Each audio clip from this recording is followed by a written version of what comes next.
Hello all. Today in this video we are going to see inventory control. Introduction. Inventory consists of usable but idle resources. The resources may be any type, men, material, machines, etc. So inventory na usable materials இருக்கலாம். So அதில் என்ன மாதிரி டைப்லாம் இருக்கலாம்னா men, material or machines அந்த மாதிரி இருக்கலாம். So for example, if a company purchases a machine or appoints an expert in anticipation of the requirements of their services in future, these resources work as inventory. So inventory அப்படின்றதுக்கு first example என்ன கொடுத்துருக்காங்கன்னா, ஒரு company ஒரு மெஷினையோ இல்லைன்னா ஒரு எக்ஸ்பர்ட்டையோ வந்து appoint பண்ணுறாங்க அப்படின்னா அவங்களோட ஃப்யூச்சரில் அவங்களோட யூஸ் இருக்கும் அப்படின்னு சொல்லி வச்சிருக்கிற இதுதான் வந்துட்டு inventory. So second one, when the resource involved in material or goods it is replaced as stock or simply inventory. So இது வந்துட்டு என்னென்னா, ஒரு மெட்டீரியல்லையோ இல்லைன்னா குட்ஸ்லேயோ வந்துட்டு இதை இன்வால்வ் பண்ணலாம் அப்படின்னு இல்லை ரீப்ளேஸ் பண்ணலாம் அப்படின்னு சொல்லி வச்சுருக்கிறதும் இன்வென்ட்ரின்னு சொல்லலாம். இதை சிம்பிளி இன்வென்ட்ரின்னு சொல்லலாம், இல்லைன்னா ஸ்டாக்குன்னு சொல்லலாம். ஸோ இதான் வந்துட்டு இன்வென்ட்ரினா என்னென்னு பார்த்துருக்கோம். So first problem, a dealer supplies you the following information with regard to the product dealt by him. Annual demand. So annual demand 10,000 units. Ordering cost rupees 10 per order. Price rupees 20 per unit. Inventory carrying cost 20% of the value of inventory per year. The dealer is considering the possibility of allowing some back order na stock out to occur. He has estimated that the annual cost of back ordering will be 25% of value of inventory. So இப்படி ஒரு data கொடுத்துருக்காங்க. And then நம்ம அதில் என்னெல்லாம் கண்டுபிடிக்கணும்னா, what should be the optimum number of units of the product he should buy in one lot. So first one, optimum number of units என்னன்னு கண்டுபிடிக்கணும். And then second one, what quantity of the product should be allowed to be back ordered if any. So back order ஆச்சுன்னா அது எவ்வளோ quantity அப்படின்னு சொல்லி கண்டுபிடிக்கணும். And then third subdivision is what would be the maximum quantity of inventory at any time of the year. So அந்த இயரில் maximum quantity எவ்வளோ, first வந்துட்டு optimum quantity, and then back ordered எவ்வளோ, and then third one is maximum quantity. So இது மூணு தான் இந்த ப்ராப்ளமில் நம்ம கண்டுபிடிக்க போகிறோம். And then fourth subdivision is, would you recommend to allow back ordering? So what would be annual cost saving by adapting the policy of back ordering? So back ஆர்டரிங்கை வந்து நம்ம அடாப்ட் பண்ணலாமா, அப்படி அடாப்ட் பண்ணணுன்னா நமக்கு வந்து ஆனுவல் காஸ்ட் எவ்வளோ save ஆகும் அப்படின்னு சொல்லி நம்ம கண்டுபிடிக்கணும். ஸோ நம்ம இந்த 4 சப்டிவிஷனும் கண்டுபிடிக்க போகிறோம். ஃபஸ்ட்டு ஒன், நம்ம என்னெல்லாம் கிவன் டேட்டாவோ அதெல்லாம் எழுதிக்கிறோம். ஆனுவல் டிமாண்டை கேபிட்டல் டின்னு டினோட் பண்ணுறோம். அது வந்து 10,000 யூனிட்ஸ்.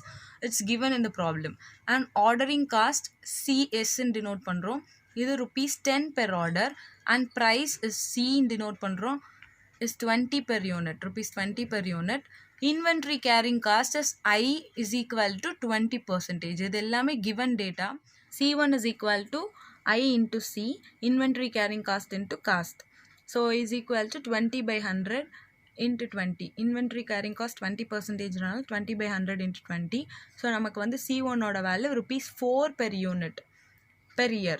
இப்படி நமக்கு C1 ஓட வேல்யூ கிடச்சிருக்கு. So back ordering C2 is equal to 25% of inventory. இதுவும் நமக்கு வந்து கொஸ்டின்லேயே கொடுத்துருந்தாங்க. So 25% of C. So 25% of சியோட வேல்யூ என்னன்னு பார்த்தோம்னா 20. ஸோ 25% ஆஃப் 20 எவ்வளோன்னு கண்டுபிடிக்கிறோம். So C2 is rupees 5 per unit per year. So நமக்கு C1 C2ஓட வேல்யூ கிடச்சிருக்கு. இப்போ நம்ம ஃபஸ்ட்டு சப்டிவிஷனில் என்ன கண்டுபிடிக்க சொல்லியிருந்தாங்கன்னா optimum quantity. So optimum quantity கண்டுபிடிக்கிறதுக்கு நமக்கு ஃபார்முலா இருக்குது. So QO for back orders are not permitted. So QOட formula √2CSD divided by C1. So இதில் சிஎஸோட வேல்யூ இருக்குது அண்ட் C1ஓட வேல்யூ நமக்கு இருக்குது, டி கேபிட்டல் டியும் இருக்குது. ஸோ எல்லா வேல்யூஸையும் சப்ஸ்டியூட் பண்ணுறோம். சப்ஸ்டியூட் பண்ணும்போது நமக்கு ஆப்டிமம் குவான்டிட்டி இஸ் 223.61 யூனிட்ஸ்ன்னு கிடச்சிருக்கு. அண்ட் தென் நம்ம ரெண்டு மாதிரி ஆப்டிமம் குவான்டிட்டி வந்து கண்டுபிடிக்கிறோம். ஃபஸ்ட்டு டைப்பில் back order is not permitted. Second எப்படி கண்டுபிடிக்கணும்னா back orders are permitted. So back order is பெர்மிட்டட்னு இருக்கும்போது நமக்குள்ள ஃபார்முலா ஆப்டிமம் குவான்டிட்டிக்குள்ள formula root of 2CSD divided by C1 into root of C1 plus C2 divided by C2.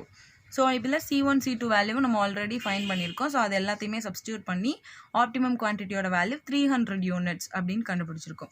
So நம்ம வந்து optimum குவான்டிட்டிக்கு முடிச்சாச்சு. Second subdivision to find the quantity should be allowed to be back orders. Back orders use பண்ணும்போது quantity எவ்வளோ அப்படின்னு சொல்லி கண்டுபிடிக்கிறோம். So Q2 is equal to QO C1 divided by C1 plus C2. So இதில் values எல்லாம் substitute பண்ணுறோம்.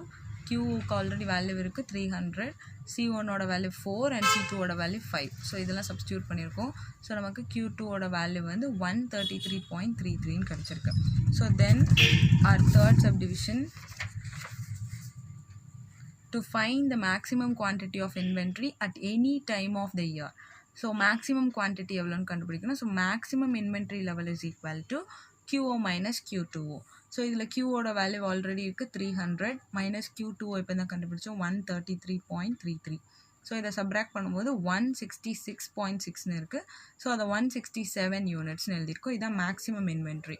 தென் our fourth subdivision to find the total cost. So total cost எவ்வளோன்னு கண்டுபிடிக்கிறோம். இதுலேயும் 2 சப்டிவிஷனாக பண்ணுறோம். Back order is not permitted and back order is permitted. So first back order is not பெர்மிட்டடாக இருக்கும் போது டோட்டல் காஸ்ட் எவ்வளோன்னு பார்க்குறோம். அதுக்கான formula root of 2DCS into C1.